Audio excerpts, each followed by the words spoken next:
안녕하세요. 치과의사 정재기입니다. 사실 저는 이사를 그렇게 자주 다니진 않는데 환자분들 보다 보면은 이사를 또 많이 다니시는 것 같아요. 그래서 타 지역에 거주하시다가 저희 치과가 있는 곳으로 이사를 오시면서 이제 치과를 옮기게 된 그런 사례예요.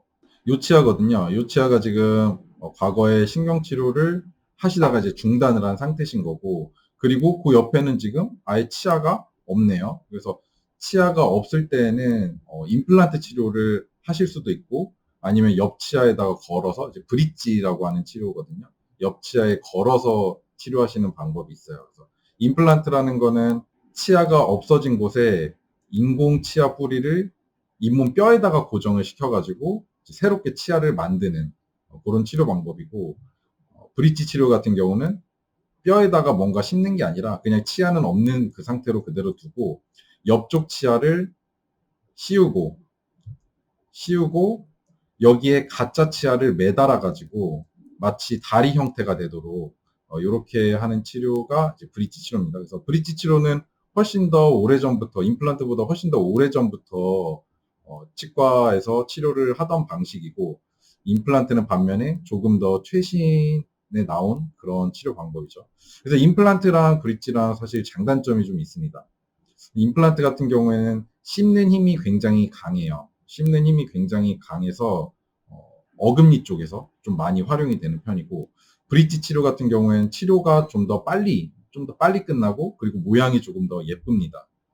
모양도 좀 자연스럽고, 그래가지고 브릿지 치료는 주로 이제 앞니 쪽에서 많이 시행을 하고 있습니다. 이 환자분 같은 경우도 앞니 쪽이었기 때문에 우선적으로 브릿지 치료를 고려하기도 했지만, 일단 옆쪽 치아도 지금 성한 상태가 아니었기 때문에 이 치아도 같이 포함시켜서 치료할 겸 브릿지 치료를 계획하게 됐고요. 그리고 치아 사이에 틈들이 굉장히 많이 있거든요. 이런데 지금 이렇게 빈 공간들이 보이죠. 여긴 치아가 없어서 그런 거니까 뭐 그렇다 치고, 이쪽 부분에도 지금 빈 공간이 있고 이 부분에도 빈 공간이 굉장히 크게 있고, 그래서 이렇게 빈 공간이 클 때에는 이 빈 공간을 메꾸기 위해서도 이제 브릿지 치료가 함께 들어가 주시면은 훨씬 더 모양이 예쁘게 잘 나오겠죠. 그래서 치아 사진을 보니까 사실 뭐 남아있는 치아들이 그렇게 썩 상태들이 좋지가 않습니다. 이런 부분 보시면은 치아들이 다 이제 많이 깨져 나갔었던 흔적이거든요. 예전에 치아가 깨졌었던 곳을 이제 치과용 재료로 메꿔 놓은 그런 것들이고, 전반적으로 치아들이 많이 깨지고 마모가 많이 일어난 거를 볼 수 있어요.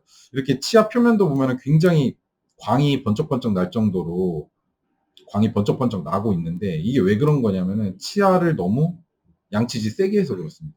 양치질 세게 하시면은 물론 세균들을 깨끗하게 없앨 수 있어서 좋기는 하지만 치아 고유의 그런 구조 자체도 변형되거나 파괴가 될 수 있기 때문에 양치질을 좀 과도하게 세게 하시는 것은 조금 피해 주셔야 될 것 같아요. 그래서 양치질 하실 때 반드시 미세모, 미세모 칫솔 활용하시고, 그리고 양치질 너무 세게 하지 않도록. 그럼 내가 양치질을 세게 하는지 어떻게 아실 수 있냐면 좀 쉽게 알 수 있는 방법이 있습니다. 내가 사용하고 있는 칫솔모를 한번 보시면은 칫솔모가 잘 벌어진다라고 하시는 분들은 지금 현재 양치질을 굉장히 세게 하고 있다라고 생각을 하시면은 좀 알기 쉬울 것 같아요. 그래서 양치질을 골고루 해주시는 거는 굉장히 중요하고, 또 주기적으로 해주시는 거는 중요하지만 세게 하시는 것은 치아에 오히려 해가 되는 경우도 있다라는 거. 그래서 이 환자분 보시면은 막 치아들이 다 마모가 됐습니다. 굉장히 심해요. 물론 치아가 없기도 하지만 이 사이 틈새가 좀 굉장히 넓어요. 원래 이 옆에 있는 치아 사이즈를 이쪽으로 가져온다 하더라도 지금 공간이 굉장히 많이 남을 것 같거든요. 그래서 턱뼈의 크기는 굉장히 넓은데 반해서 치아의 사이즈가 좀 작으신 분들은 이렇게 이 사이의 공간이 남는 경우도 있습니다. 브릿지 치료를 하기 위해서 신경 치료를 하고, 그리고 신경 치료가 지금 하다가 중간에 중단된 것들이 있었거든요. 그래서 신경 치료 하던 것들 마무리하고, 신경 치료 마무리하고, 그리고 나서 치아를 다듬어야겠죠. 치아를 다듬어서 새로운 브릿지가 들어갈 공간을 확보를 해준 다음에 치아 색도 이렇게 확인해야겠죠. 일단 임시 치아로 최종적인 치아가 나올 때까지 조금 사용을 하셔야 되는데, 지금 치아 사이가 워낙에 넓으시다 보니까 임시치아 모양도 썩 그렇게 자연스러운 모양이 안 나오죠. 치아 사이즈가 굉장히 넓어진 것처럼 너부대대한 그런 치아 모양이 나왔습니다. 그리고 또 자세히 보시면 치아가 없는 부분이 이렇게 잇몸이 위로 이렇게 주저앉았기 때문에 형태도 좀 대칭적으로 만들긴 힘들죠.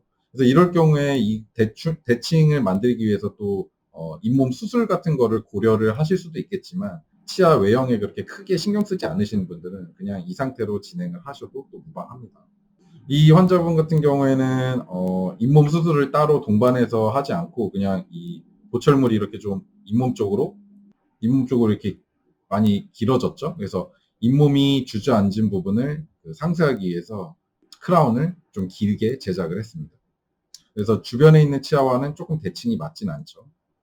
그래서 이런 것들을 대칭을 맞춰주려면 이 부분에 이제 치은 이식, 잇몸을 입천장 쪽에서 떼와서 이 부분에 이제 이식해서 맞추는 방법이 있긴 한데 실질적으로 선택하시는 환자분들이 그렇게 많지는 않아요. 수술하기는 싫으니까. 그리고 또 주의하셔야 될 게 브릿지 치료를 하시면은 이 치아가 없는 부분 쪽으로 음식물이 많이 끼게 됩니다. 이쪽으로 음식물이 끼게 되면은 상당히 냄새도 나거니와 염증도 생길 수 있거든요. 그래서 이런 부분은 이 보철물로서 좀 잇몸을 좀 압박하는 형태로 이렇게 잇몸을 눌러주는 형태로 제작을 해야지 음식물 끼는 것을 방지를 할 수가 있어요. 그래서 이런 것들도 브릿지 치료 해보신 분들은 아시겠지만 오래되면은 이게 음식물이 이제 많이 끼게 되거든요. 잇몸이 형태가 바뀌다 보니까. 그래서 너무 음식물이 자주 끼신다면 또 재제작을 또 하셔야 될 수도 있습니다. 네, 오늘 케이스 여기까지고요. 임플란트랑 브릿지랑 차이에 대해서 조금 더 이해가 가셨다면 좋겠습니다. 다음번에 더 좋은 케이스로 찾아뵙겠습니다. 감사합니다.